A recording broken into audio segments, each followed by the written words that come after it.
Well, that's what I'm saying. Where do you go? What do you do? And let's talk about the price of groceries these days. People can barely afford grocery, let alone go to everything that's organic. And then now you're going to tell me that the organic isn't even right. So now we're going to come up with some alternative that's better than organic. Let's put that into the next price tier. Like, how is the average American supposed to combat this?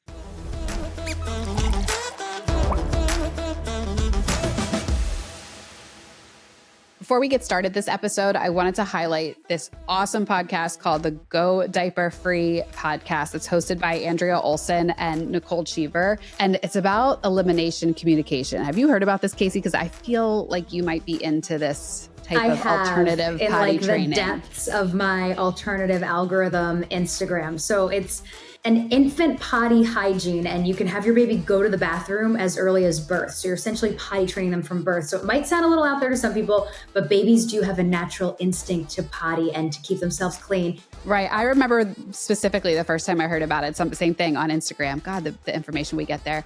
But I did think it was really cool. And like when you think about it, it kind of makes sense, but it's just weird concept to think about this little tiny baby going on the potty. But it's an industry. I mean, how much money do you spend on diapers and wipes and diaper cream and potty training? I mean, it's a business. Yeah.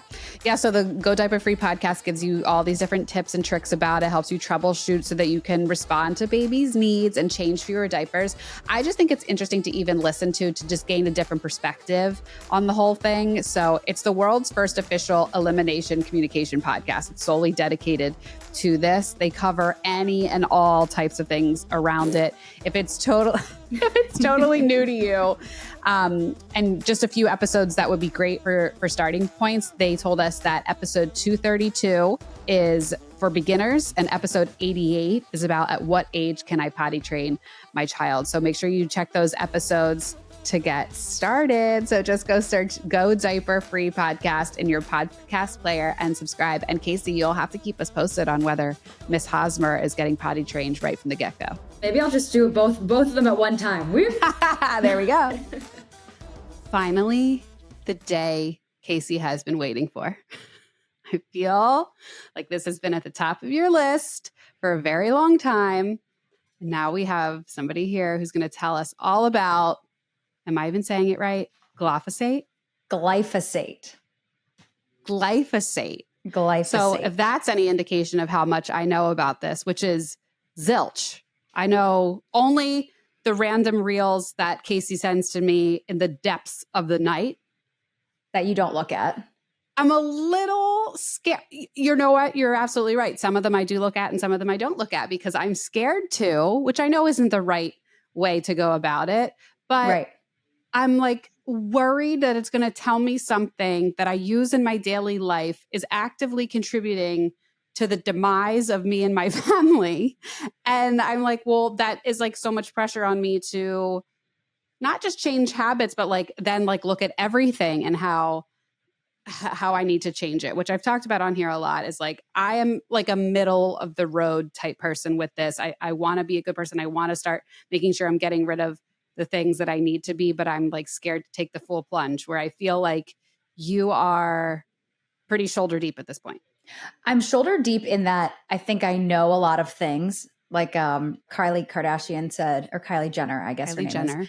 Kylie Jenner was like, I'm just realizing things this year. Maybe Kendall said it. I don't know. But I'm definitely realizing things this year. Yeah. I would say that I'm probably at like a 60-40. I would love to be at an 80-20. But like last night, I didn't feel great. So I was like, Eric, can you just get me some chicken noodle soup from Panera? And I just want that. And I know it's bad, but I just wanted that. And that's all that was going to sit right. So here's what I want to say. So we've talked about lead and bleach and toxins in tampons. You and I did the switch to the Rael brand. Easy switch. Don't miss Playtex. Don't miss whatever the hell they are at all. Good. I'm good with it. Wipe my hands of it. There are simple things that you can do in your house, what you allow into the house. We are the gatekeepers of our homes for the most part. The moms are the consumers for the most part, especially in America. So we are the trolls at the bridge, allowing things into our home and into the bodies of our families. And we're pretty trolls because we're moms. But if I told you that something caused cancer, was an endocrine disruptor, caused infertility, preterm birth, sperm count decline, microbiome disruption, kidney and liver disease, and neurological disorders. Would you say, I don't want that? Yeah. Yeah, for sure. Yeah. So some of the highest foods, or the foods that contain the highest levels of glyphosate: almonds, carrots, quinoa, spinach, corn, sweet potato, oats, big one, wheat, apple, soy, celery, everything tomatoes. That you just mentioned, I had in one bowl for a salad last night. I swear to God, from Sweetgreen. So that you're like, I literally picked all of those ingredients from the board. Here's what I'm going to say, because I repost these things on my story and I err on the side of caution, and I like to make sure that I'm researching before I am sharing it, because I don't want to share disinformation, of course. But I do get these DMs from people that say, Casey, you're fear mongering. And you see a lot of those comments on posts like that. Let me tell you something. If you don't want to listen, if you don't want to see it, if you want to bury your head in the sand, go ahead. Go ahead. Okay.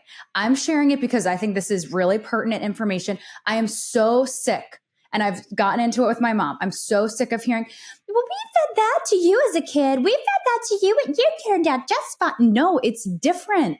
Nothing is what it used to be. It's different. We are in America. We want it fast. We want it cheap. We want it now. So that is what it trickles down all the way from the top to the bottom. And the bottom is the grocery store shelves. And that is what we're bringing into our home.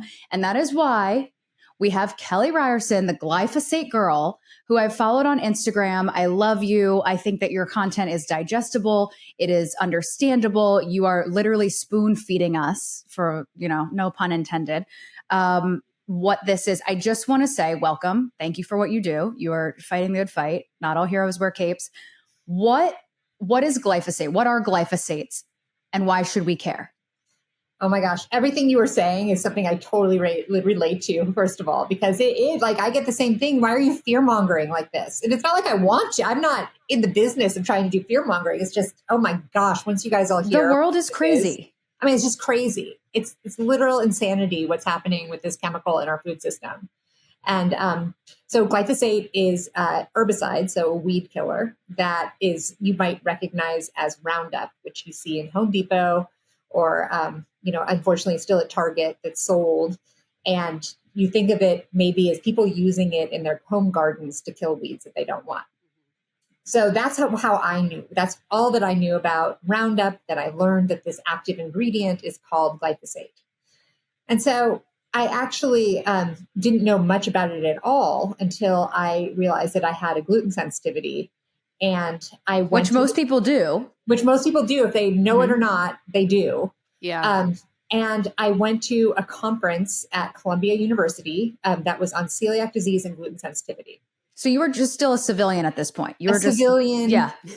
You weren't an influencer yet helping people. Okay. No, I don't even know that I had Instagram, frankly. And what year was this? This was 2017.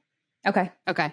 And so I had all kinds of health issues that were really helped by going gluten-free. And I'm like, I just don't feel like it could just be the gluten. That was my conclusion. And so I was like, I'm just going to go learn what this gluten sensitivity is. So I'm at this conference with doctors and leading researchers on this subject.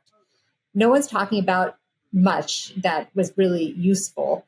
And finally, someone said, we actually don't think it's the gluten. We think something else is going on in the grain that might be aggravating the situation. So I'm like, oh. And so I went up to the microphone and I said, well, is anything sprayed on it on the farm? Once again, knew nothing about farm, nothing. And they said, oh, we don't know.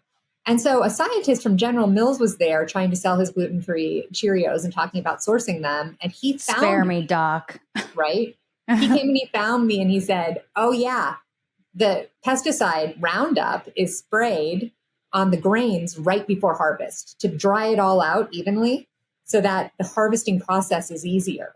I'm like, well, does it wash off? And he's like, oh, no, it doesn't wash off. This isn't a pesticide that washes off. So I'm like, oh my gosh, what on earth is this? So I came back, I started looking through Google. I'm like, what is this? There's very little research on this. Like, why aren't people talking about it? And at the time, there were the big Roundup cancer trials. And this was a time when it was starting to be connected that exposure to Roundup could cause cancer. And I went to that. It was happening in San Francisco where I live. So I went to the court case and I sat there and I'm like, oh my gosh, I heard the whole story about glyphosate. how it's all over our agriculture system, how it's in our rain, it's in our air, it's in our tampons, it's literally everywhere. And there's so much corruption behind it. It shouldn't be out. And what it is it's a chemical. Was originally, some chemists were looking at it in the mid 1900s as potentially a pharmaceutical product. And they couldn't find any pharmaceutical uses for it. And so instead, they started realizing that it had this amazing ability to bind to minerals. So they started using it as a pipe cleaner, like a metal pipe cleaner. So you need to get this buildup out. So you use it, it flushes it out. It's like vegetable oil being used as motor oil. Keep going. Yeah. And so they realized this, and then Monsanto, which is people might know is one of the most evil food company, if you can even call it. They're really a chemical company.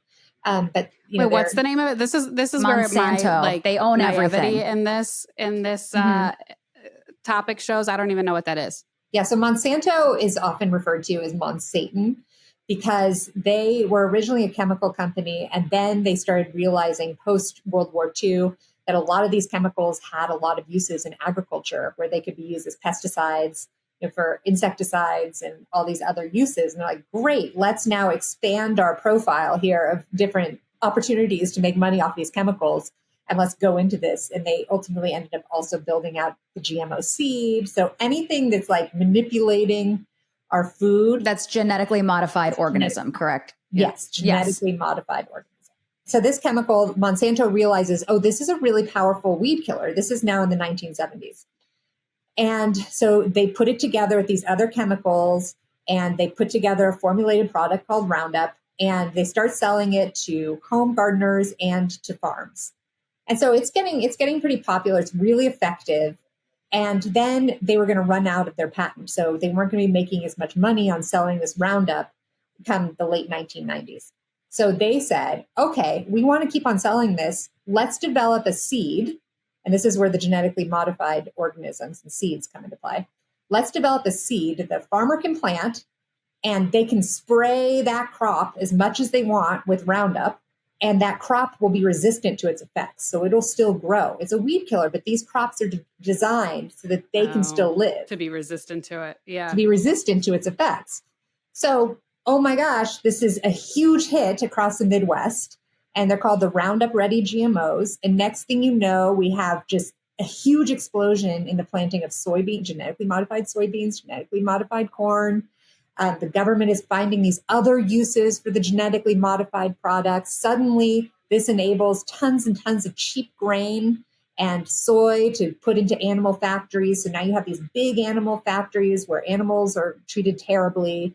So really, it was all based on this glyphosate discovery. And that's when you get, sorry, just to interject, with especially with beef, it's like grass-fed, grain-finished. So they pack them with this grain at the end of their lives to fatten them up, bigger animals, and you don't know where the grain is coming from. The grain has crap in it. So that's what the importance is. Like, what's the meat company that everybody sends? Oh, the Butcher Box? No, the Christmas one. Everyone gets it for Christmas. Omaha Steaks. Omaha Steaks. Grass-fed, grain-finished. And it's kind of difficult to find it out, but they're pumping them up and you don't know what they're giving them. So, okay, continue. So they're giving it to the animals. It's just terrible. And by the way, I was on a documentary project and I got to go visit one of those farms, and it's the saddest thing I've ever seen. Mm-hmm. So what you see is like, this happened to be in Iowa. So they go and they harvest all these chemical, like the soil underneath these fields, by the way, is dead because it's been so abused by chemicals. This is the American heartland that we depend upon for food, and the soil under it is dead. So the only thing that's keeping it going is all of these chemical inputs, including Roundup and glyphosate. And so they harvest this, they bring it right over to the animal factory. The animals then eat all these chemical laden corn and soy, like just terrible. So you have that whole system going, keeping this. And then on top of that, there are so many lobbyists coming from these chemical companies that the government designed this entire agriculture program around subsidizing. So meaning giving money to chemical agriculture, but not to organic agriculture and not to regenerative agriculture. They are just giving money to these farmers in order to keep on propping up chemical agriculture, to the point that if I open up an organic farm right now, I am not eligible for any of these government subsidies because I'm not using chemicals in my agriculture. So there's no incentive. that are watching this on YouTube can see, but if you're listening, my eyebrows are going in all sorts of directions right now because I'm trying to understand like why that's accepted. Why, like, I understand there's lobbyists, so obviously here, if you're watching, watch right, this. Yeah, so yeah. I'm rubbing my hands together, baby. Rubbing Doll her fingers hairs together for the symbol for money. But is it just because of the lobbyists that the squeaky wheel gets the oil? It is the lobbyists. There's a huge PR campaign that is all this false information that's cranked out by newspapers and by online websites. And the politicians are, including those politicians are supposed to be regulating these things, so the regulators. So what's the argument for it? If you were a lobbyist, what's your argument to say this is where the money should go, into these chemically altered? Or even further, like, it's fine. Like, it's fine. Totally. GMO is good. It's good. It's no different than regular is what they'll say. And the argument forever has been that in order to feed the growing population, so to feed the world, you have to have these chemicals and GMOs. Otherwise, we're all going to starve. Mm-hmm. That's the argument that has created this success around this whole thing. And it's completely factually inaccurate. More, faster, longer, like everything just needs to be longer shelf life. Yes, exactly. Right. All of it. Right. Okay. And what the irony is of that is that actually, as you were saying in the intro, we're not going to have much of a population problem because it totally impacts fertility, both in men and women. Well, here's the other thing is, Gianna and I are both into like the functional medicine, the naturopathic approach. We very much believe in Western medicine, obviously, but we believe that, they can go hand in hand and work really well together. The other thing is chronic illness. What is it, G? 1 in 2 people suffer from chronic illness? At the moment, I've been one of them. I've been talking about it on this pod since the fall that I've been having symptoms that I've been trying to figure out. At first, I was just like, my body's still just recovering from pregnancy, which it might be. I have really awful pregnancies. But then there's a whole slew of other things the doctors have been entertaining. But you started to like make me think about things here. I was like, great, I'm going to get off of this interview and just throw out everything in my house. I absolutely know it because I was the person who went gluten-free from working with a registered dietitian and then like actually felt so much better. So now I'm like, okay, maybe this is something to worry about here. But Kelly, I want to ask you, where is the intersection with this in modern day medicine? Like, are there your regular primary care docs or endocrinologists or gastro docs that recognize glyphosate as a problem and are starting to bring this to their patients? Or is this still kind of seen as a like, you create really forever patients with this model? Yeah. Yeah. My experience was I saw 20 different doctors for chronic conditions, that were not even specific. I was exhausted and like had like tingling and I had headaches. I had hair loss and like, I saw endocrinologists, rheumatologists, like all these people, and they couldn't really tell me exactly what was wrong because what I needed was a functional doctor who actually would ask me what I eat because no one ever asked me. And what did you eat? What were you eating? So I was eating a normal, like I enjoyed Oreos. So I had my Oreos. Same. Who doesn't? I had some yesterday. Newsflash, me and everybody else after this interview. I loved Oreos. I sat all the time with my Oreos, right? And then, but like I would have a normal dinner, but probably not organic, like chicken and vegetables or whatever, thinking I'm being healthy, not even thinking pesticides, So then that route brought me actually to the Institute of Functional Medicine. So I started going to those conferences. And I found that those doctors were willing to talk about it. But this is something very interesting. And so if you guys know functional medicine, you know about leaky gut. And glyphosate is a big contributor to leaky gut. And there's a very, very important scientist who really discovered the connection between autoimmunity and gluten and the dysbiosis and all that in the gut. And so I actually went up to him and I said, if I can find you money to study how much of this is actually glyphosate, would you be willing to study it? He's like, oh, there's something there, but I can't possibly study it because Harvard would fire me because that's where he works, because the agricultural chemical industry owns all of our universities. So those studies can't be done. Yeah. And those people can't keep their jobs. So this happened actually at IFM's big conference. And I was like, oh no. And Dr. Stephen Gundry, if you know him, he actually, he's sort of a famous functional doctor. I think he was one of Gwyneth Paltrow's doctors.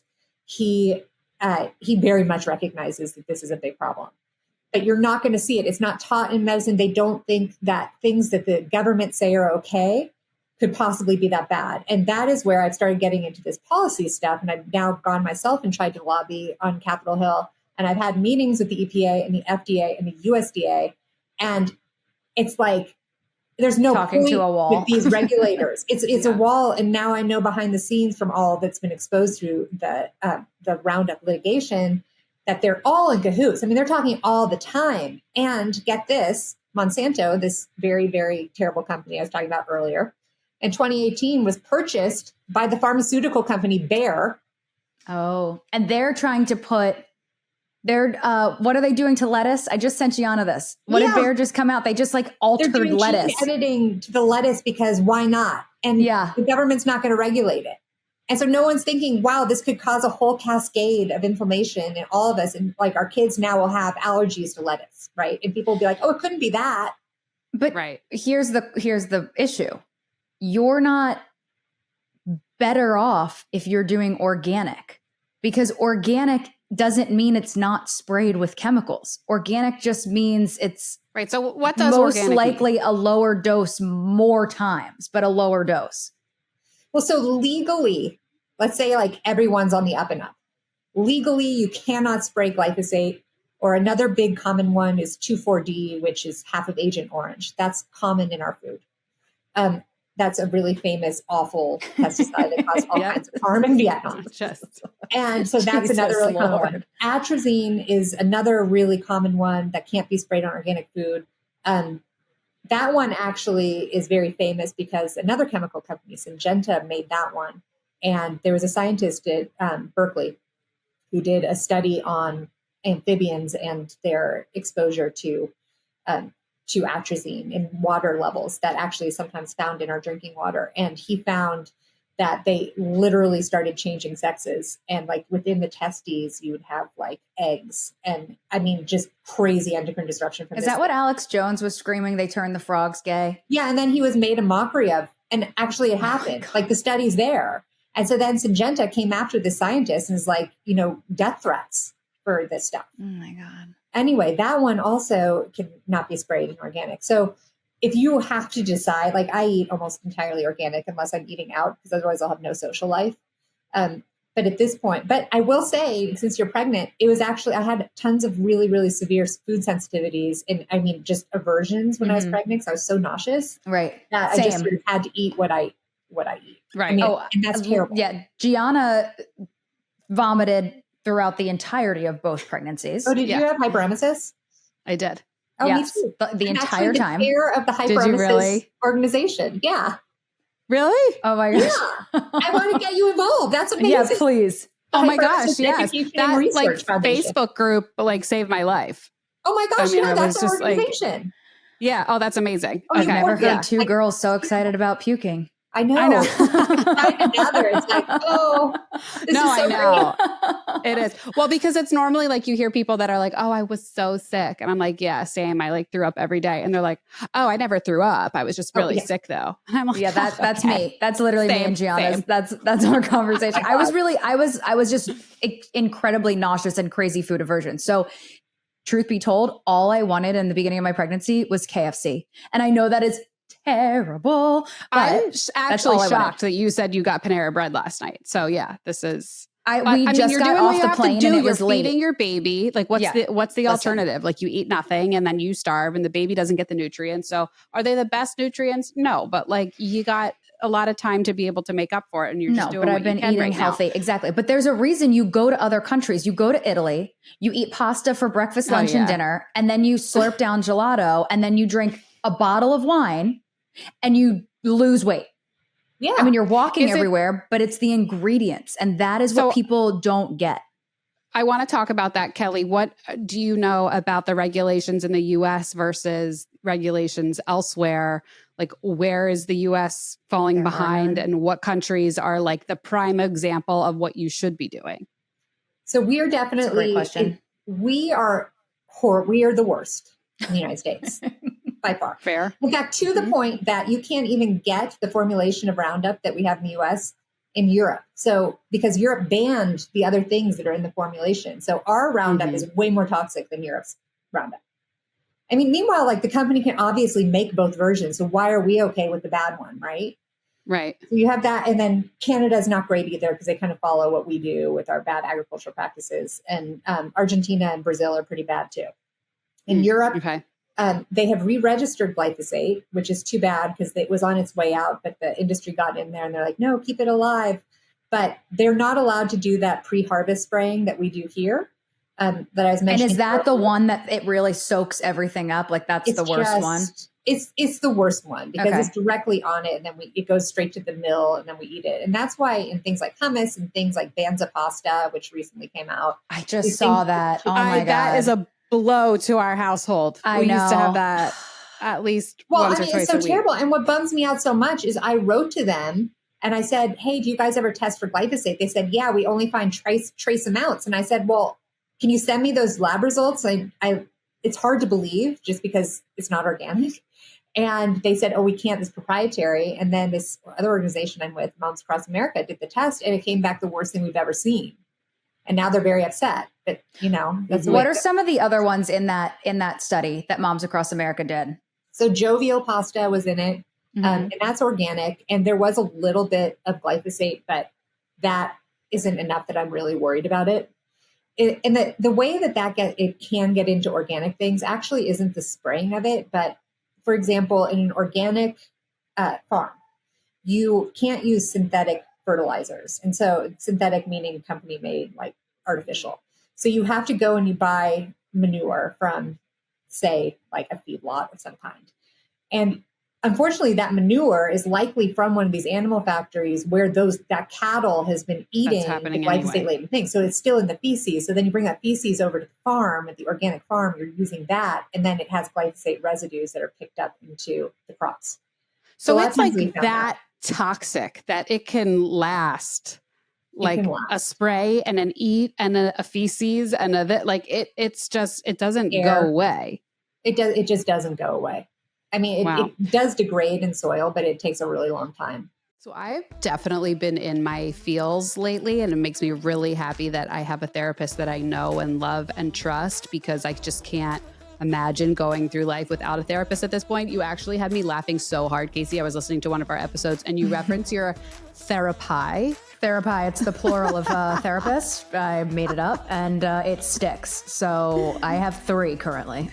Yeah, I mean, there's no shame in our game. We think that therapy and mental health services are so important. So grateful that BetterHelp is a sponsor of the show. We want to make sure that you and our audience has access to it as well. All you have to do is go to betterhelp.com/motherup and you can get access to licensed therapists who are trained to listen and give you that helpful, unbiased advice. I mean, I know that you have us, but unfortunately we can't directly talk to you through the podcast, but you go to their site, you answer a few questions, and they match you to somebody who has years of experience, who is helping people just like you in a way that fits you. So whether it's somebody that is faith-based, or if you prefer a certain gender, I mean, they really get specific in how they can select a therapist for you.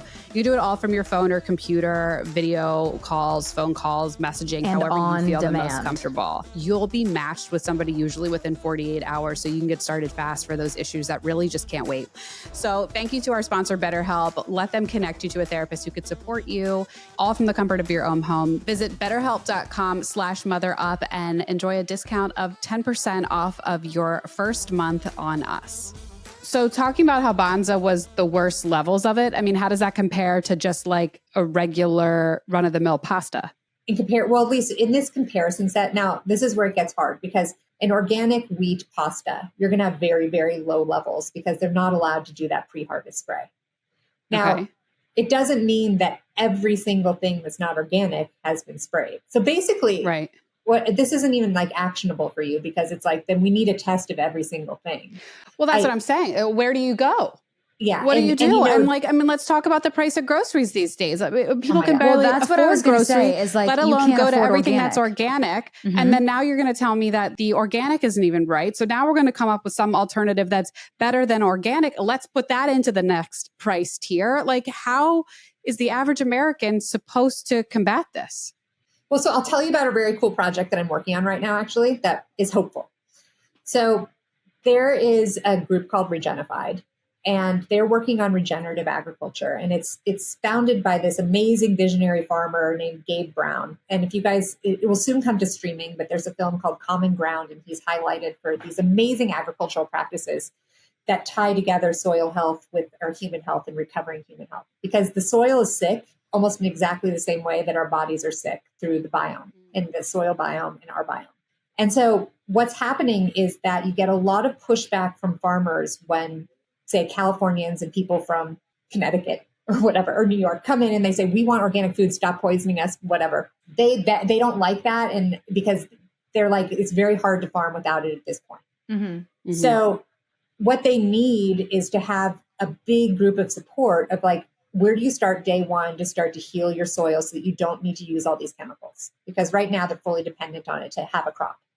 And so it's like step by step. Like the soil needs to go to rehab is what you're saying. That's exactly it. Yeah. So what is that? Like, I'm not in agriculture. I mean, I know people who are, but like, what does that entail if you are regenerative? Like, are you changing the soil every year? Or are you bringing in new soil? Like, I don't get it. So it's actually totally amazing. It's like a miracle because nature starts to fix itself. So what you do, if you're a farmer and you have this big, let's say GMO cornfield, you still want to grow corn. You want to get away from using all these chemicals.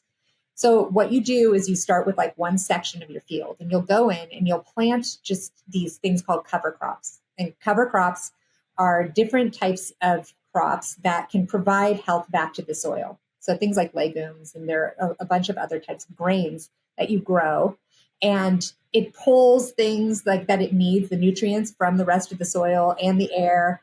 And it starts literally rehabbing the soil so that the biome becomes more normal. It starts to be able to accept water again. Earthworms come back because right now they're dead in this dead soil. And it doesn't even take that long to do it. Next thing you know, the farmer isn't having to buy these inputs. They start making more money. And because they don't want to be spending the money on these pesticides, like it's expensive. But there is a layover. I mean, there is a period where you're not making money. Yeah. Yeah. There's a period of time. And so this is something that is just so exciting because one of the things that I'm working on with this company, with Regenified, is to track what is the decrease in pesticide use over time as these farmers change these practices. And it's substantial. So as soon as you get more farmers realizing I can make more money and I'm not using these pesticides and people are getting healthier, like all together, it's just this huge, huge solution to this mess at once. That's very exciting. But Big Pharma doesn't like that, and neither Big does Pharma hates Monsanto. it. So, but to Gianna's point, what do you do right now if you're in a small town, there is no organic grocery store around you, you don't know a local farmer, like you're trying to make ends meet and feed your family? What do you do? Like I'm dedicated, but I'm not buying my own chicken. I'm sorry. I just can't. Correct. I know that's Casey's dream. That's not me. Well, so there are those of us, and this isn't everyone. Like I am lucky to have a good farmer's market. And if you have to drive an hour to a farmer's market on the weekend, I would do that because you are going to be able to talk to the farmer about exactly what their practices are. So that's the thing. Okay. So there's a great farmer's market here I go to every Thursday. Never in my wildest dreams would it come to my thought to ask Mr. Farmer, what pesticides do you use? And sometimes Mr. Farmer isn't there. Sometimes it's just the farmer's market guy. Right. So in that situation, is there something you recommend? Like, do you actually recommend asking them what's being used on their farm? Is non-organic okay? You feel totally embarrassed, by the way, asking, so you feel like a real pain in the butt. And so I'm just putting that out there. It's embarrassing to ask, but I just do. And it's super annoying. And you're right. It's not always the farmer. It's sometimes the worker. And I'll say, well, can you go back and ask them then exactly what the practices are? I have to imagine they understand, or they at least even appreciate, because if they're taking the steps to not do that, then they obviously are understanding the toxins associated. So they would probably be like, well, as a matter of fact, Kelly, I don't use it. And let me tell you why, like they might. But what if you don't, what if you don't have a farmer's market? That's what I'm saying. What if you don't have a farmer's market? You can't afford organic. I was talking to someone and she's like, yeah, I'll buy like the clearance organic fruit that's like about to go bad, but it's organic and I can give it to my kids that day and it's fine. Like, are you washing with baking soda? Are you washing with vinegar? Are you only getting non-dirty dozen fruits and vegetables? Like, what are you doing to make ends meet and keep your family safe? So I would definitely look at EWG, Environmental Working Group's Clean 15. Those are the things that are things that you can buy that aren't going to be too bad. That you can buy non-organic. It's okay to buy non-organic because their skin is usually like thick enough or they're resistant to the pesticides. Exactly. But you still should wash those, correct? You still should wash them for sure. And like, do I have to wash my bananas? Be in it, but I mean, I wash a conventional banana. I don't wash an organic one. Okay. Conventional, by the way, means not organic. Okay. So when you see that, that's what that means. So, I mean, why are you washing it? I'd wash it because there are other pesticides that are in fungicides and insecticides that actually are pretty toxic too. And those will sit sometimes just on the outside of the fruit. And you're washing it with? And I wash it with vinegar, like a concentrate, or not a concentrate, but a diluted vinegar. And you're leaving it soak for how long? Because I've tried a lot of different ways and I've gotten everything squishy. Okay. So I feel like recently I was doing for 20 minutes. And I've tried the whole thing too, because that happened to me with some raspberries actually, and I was really bummed. Is there a certain brand of this wash that you would recommend? I'm just not going to be a chemist myself and like mix the stuff. So is there a brand that you would recommend for the listeners? Well, so I just buy the organic white vinegar from Safeway actually. And then I think it's like 4 to 1 parts or whatever. And do you buy the white vinegar in the glass container? Yes. Okay. And then you get a smaller one, which is too bad. There's the big plastic jug. But correct. I mean, I do that, but even if you can't, or they just have the plastic one, then I would just go with it, Going back to the countries thing, I'm not sure, did we get to like the ones that are doing really well at it? We just talked about how god awful the US was, but yeah. Yeah, that's right. So Europe, the UK is not good. Europe is better. France is probably going to be the best, but I will say that I went on this farm tour of France a few years ago, and I was like, oh my gosh, there's so many chemicals. So really, what I thought was ideal is not as good as I would think. Now, they never let GMO. Well, this is changing probably this year, but up until this year, they've not allowed GMOs into the country in Germany or in France.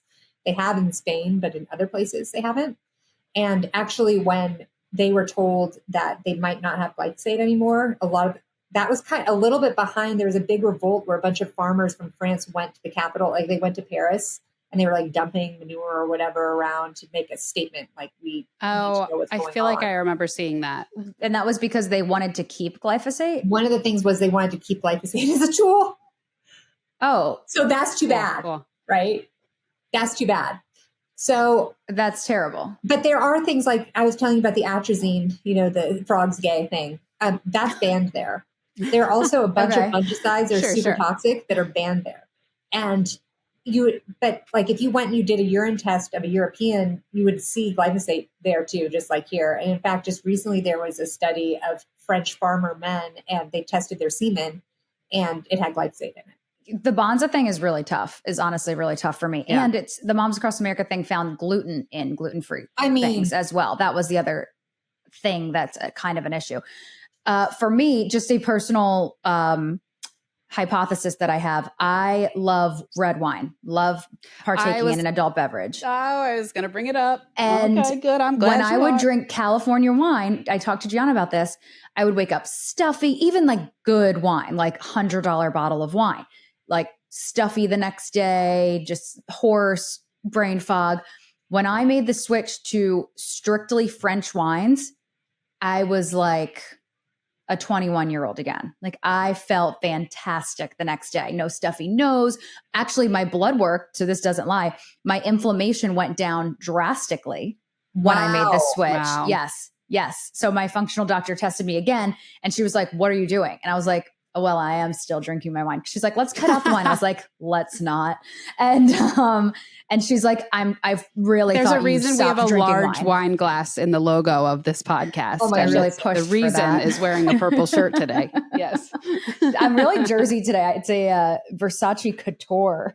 Oh, look at it. It's shiny. Yeah, it is. There's definitely glyphosate in this.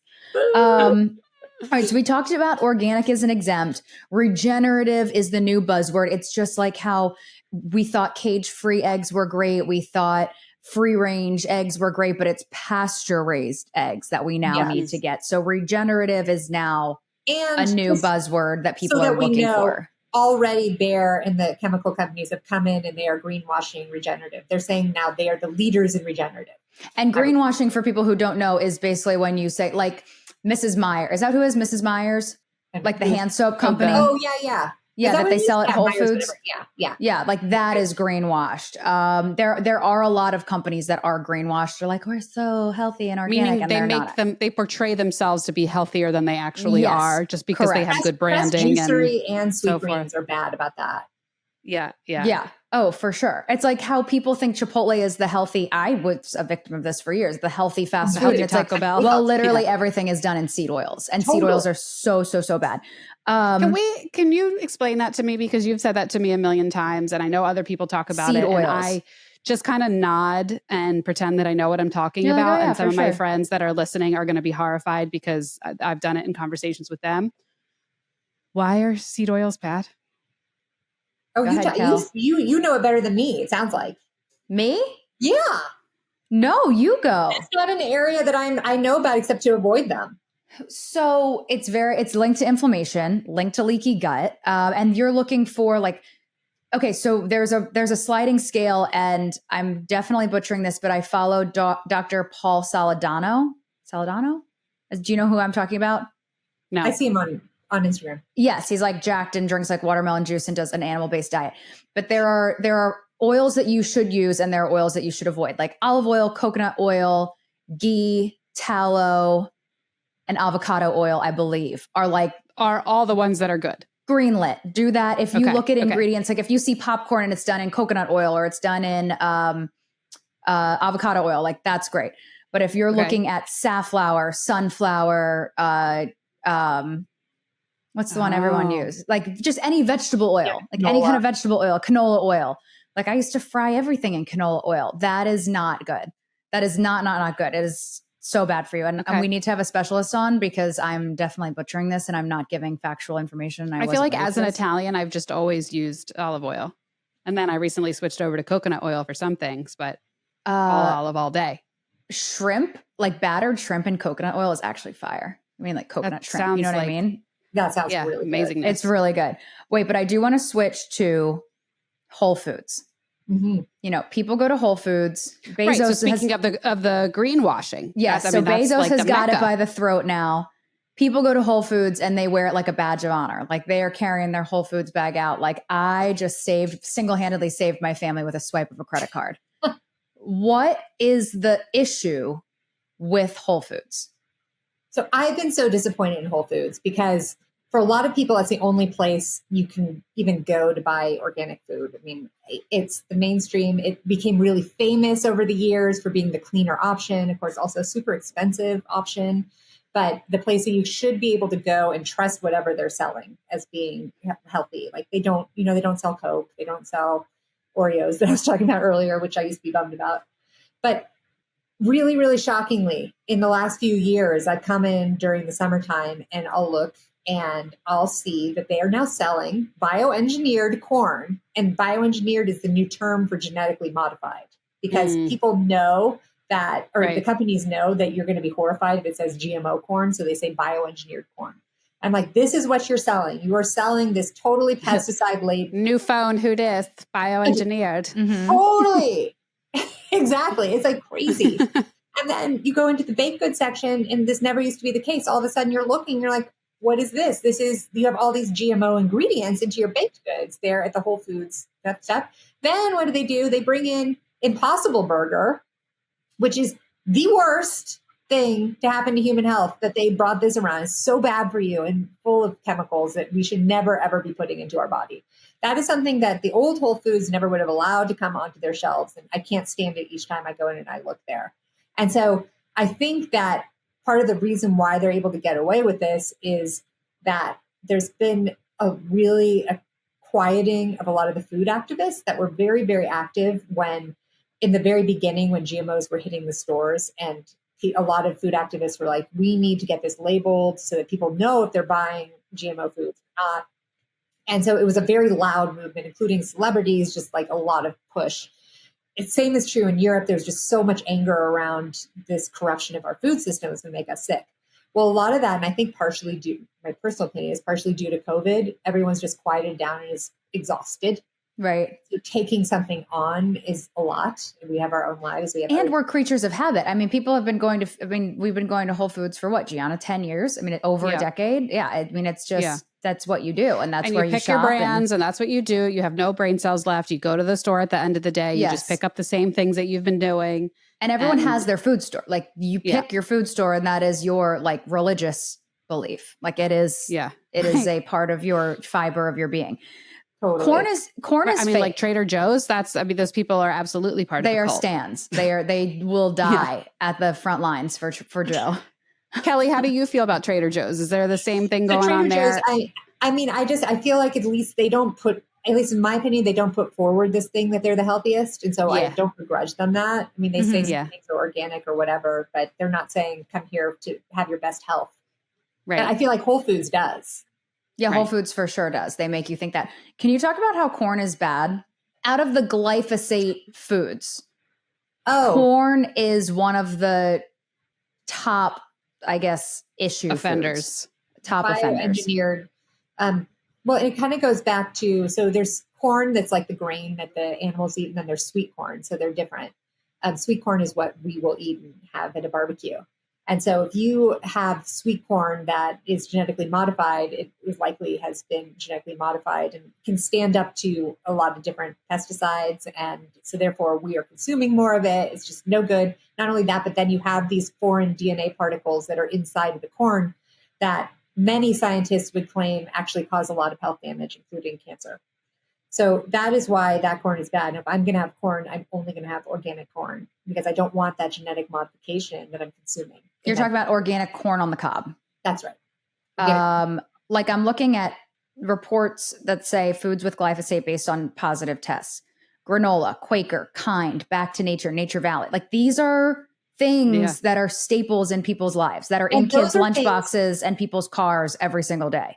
And that always is going to go back to your highest numbers are going to actually be in the pre-harvest spray items. So that's grains, that's beans. But like Bob's Red Mill Oats, like that Bob's, I see Bob's and I'm healthy. Bob, you're my boy. You got my back. Another one is snack bars from Kind. I mentioned that one. I mean, I guess right now the question is, where are they not? Cookies are in like the Annie's cookies. Like that's another greenwash company. Like I think Annie's is safe. Totally. So where are they not? Where are the brands that what are the brands?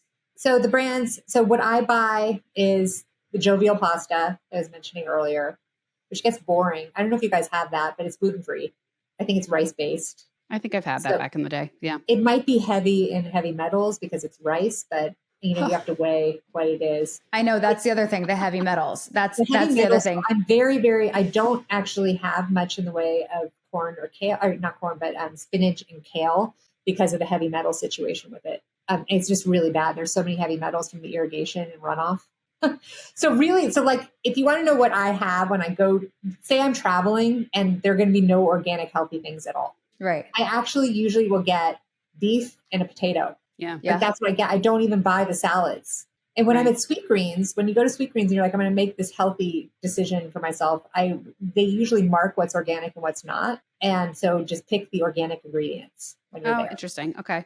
And that'll make you feel better. When I don't do that, I actually get an upset stomach. What's on your breakfast and dinner plate at your home? What are you making for yourself? So I will usually do organic gluten-free granola. I'll do regenerative, but it doesn't even have to be regenerative, but the free range organic eggs I'll have. That's good. I will get that Canyon Ranch gluten-free bread because it came in pretty low on the list of things. So I was like, okay, that's all right. I have the, what is it called? It's not Daily Harvest. It's something similar to that, but it's an organic gluten-free cereal. It's a really common one that's sold. It's like a flake. That's not very helpful, but that's what I get. And then I will get, I make my own. So now there's an organic gluten-free, I think it's Arrowhead Mills that has an organic gluten-free, like cup for cup flour replacement. So now I'm getting that. Nice. I will make my own baked goods that way, which takes a lot of time and it sucks to have to take that time. But And then I'll have a lot of organic fruits. And you're washing those in a diluted vinegar wash. Usually will wash them unless they're like frozen from smoothies, and then I don't bother. Right. But I have to say, I feel like for me, I don't feel better than when I'm having like 2 fruit smoothies. I don't do it because I'm lazy, and that's not good. But what about honey? So honey, I get the organic honey. But is there an issue with honey? Because I'm trying to switch sweeteners because I know sugar is bad. Everything is bad. Well, and this is so horrible for the beekeepers because they can only control so much, right? Where their bees go. Correct. But there are plenty of beekeepers that have figured out how to keep it organic, and they get it tested for pesticides, and it's coming back with none. Okay, so well, that's great. I feel pretty good about just buying organic. I do want to ask you about Appeal, which is a Bill Gates company. I know you're going to have a stroke over there. APEEL, and it is basically a skin coating layer that they're putting on fruit and vegetables to make it last longer, make the shelf life longer. Like Target has it. I think Fresh Market has it. I don't think Sprouts has it. I think Whole Foods has some items. Is it a spray? Yes. Or like literally it's like a treatment. It's like a treatment. Okay. Yeah. It's a treatment to make things last longer. And there's a version that's organic and there's a version that's not organic. And you will never see it labeled. Like they don't have to label that it's on it. And unfortunately, some people are actually having allergic reactions to it, like swollen lips and everything. And actually, I had a little episode with Dr. Mark Hyman. Is that what happened to Kylie Jenner? She just had some bad fruit. Bill Gates broke into her house. Yeah. Oh my gosh. Now, Dr. Mark Hyman will disagree with me on it, I learned. And he actually, after I criticized him for being funded by them, he had on the CEOs and they're like, see, it's nothing. There's nothing wrong. And I'm just saying there, I'm like, I'm just telling you what people are telling me, like they're having an allergic reaction to it and they can't even find out if it's on their fruit or not. Wait, that's Hyman is in favor of Appeal? Yeah. Do you know that made me feel not great when I learned that? Oh my gosh. That's like your hero, like telling you to like get away from him when you want an autograph. I was so super bummed about it. Oh my God. And so I'm like, what else are you saying? Because I don't think in any case, let's say Appeal ends up being fine for like almost everyone, which it probably is, let's just not keep putting crap on our stuff. Just stop. And like, it makes me really mad because I go in and I buy the avocados from Whole Foods and because they've been artificially preserved on the outside, they're rotten inside. And I'm like, I just stop buying those because they actually are old. So right.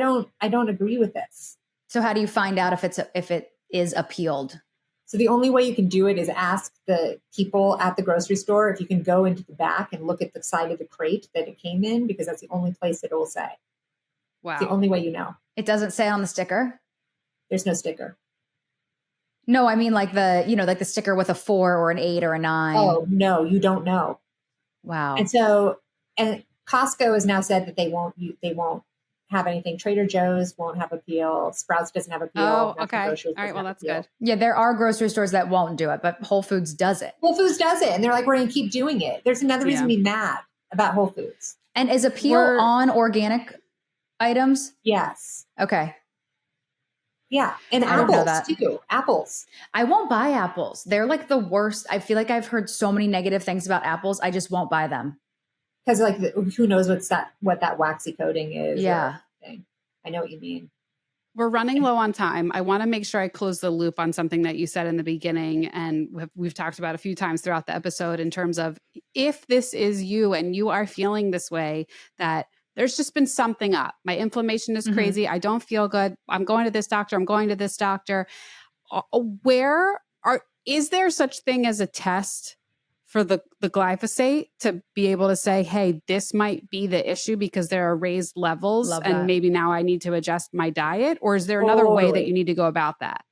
So usually it's not on a typical panel that even a functional doctor will order, but you can order it. The functional doctor will be able to order labs. But if you just want to have it tested in your urine, which is typically how it's tested, you can go to a lab and it's called HRI labs. And they specifically test you can have it tested in your hair because it bioaccumulates. So you can have it tested in your hair or your urine. And it's maybe $150, I'm going to say. Can you do it online? Like, do it and send it in? Order it online. It's sent to you. I'm literally going to do this. I'll be ordering that. Yeah. Stay tuned for Casey and Gianna's results. I sent my daughter's baby tooth in when she lost it, and it came back positive for glyphosate in the tooth, meaning that it. But does it give you like a level to say whether say yes or no? It gives you a level. Okay. What was her level, if you don't mind sharing? Oh, in the tooth, it was a small level in it, but like no one else tests the tooth, so there's no like in comparison to other people. Like no one else tests it. But I mean, I have to imagine from what you're saying that Casey and I are going to come back positive, because it just seems like positive. It's just how positive. Right. It's just a matter of how positive. And then basically, I think the move would be getting tested now, and then implementing some of these things, trying to make sure we're eating the right things, getting Bonza out of the diet. But Kelly, how high was your, sorry to step on you, G, but how high was your level when you got tested, like first, before you started being glyphosate girl? I mean, very, very alarmingly high. Like on the bar, it was like a 10 out of 10. Whoa. Mm-hmm. And so high. And actually the founder of the lab, Dr. John Fagan, he's so great. He's dedicated his life to this. And he has done his own test where he tested it first just eating somewhat organic, but not totally. And he was really high also. And then he went just 1 week and just totally organic, and his numbers came flying down. Holy crap. So it's possible to majorly reduce your exposure. And that's the happy thing. Like we have some control over that. Yeah. Yeah. 125 right here. Urine test. Informative. Sad, but informative. Sad, but informative. And I'll say, like, I have my little veggie garden now. I wasn't a gardener until now. And like, that's the cucumbers we have. And that makes me feel like I'm taking control, because otherwise it's like, you feel like it's out of your control. Yeah. Wow. Kelly, where can our audience find you to learn more about this? You can find me. I am Glyphosate Girl on Instagram. That's where I do most of my education pieces. And then I also have the website glyphosatefacts.com. And I deliberately put that site together because most of the education that's online is all funded by Bayer and Monsanto. So this is sort of a counterpoint to that. So if you are doing a report, or if you're like, I don't believe what they're saying, you can go there and you'll find all of the published scientific research that connects all of these chronic ailments to glyphosate exposure. So, we're not making it up here today in the Mother Up studio. Yeah. Good for you. And thank you so much for doing what you're doing. Thank you for interviewing me. It's only in the future that I can get out there. Yeah. Thanks. I mean, hopefully in the future, you'll have a much louder platform to do this from. And hopefully we can just start by getting you out there. So we really appreciate your time. Thank you so much for having me. We should have a recap in like a year and see where the world has gone. You know what we are going to do? We will both get this test, and we will do it, and we'll tag you when we do our results, and we'll, do that. Yeah, we'll let you know. And then I you can share it with people, because a lot of times people ask me, how can I go test? And then, then how about this? We'll do this. We'll do it all on Instagram, but we'll do the test. We'll post what our numbers are. And then you can give us like 3 low-hanging fruit things to do. And then we'll retest like a month or 2 later, and we'll see what happens. This is a great idea. Let's do that. Okay. This will be fascinating. Our own little study. This is fun. Yes. Yeah. All right. Thank you so much. All right. Thanks.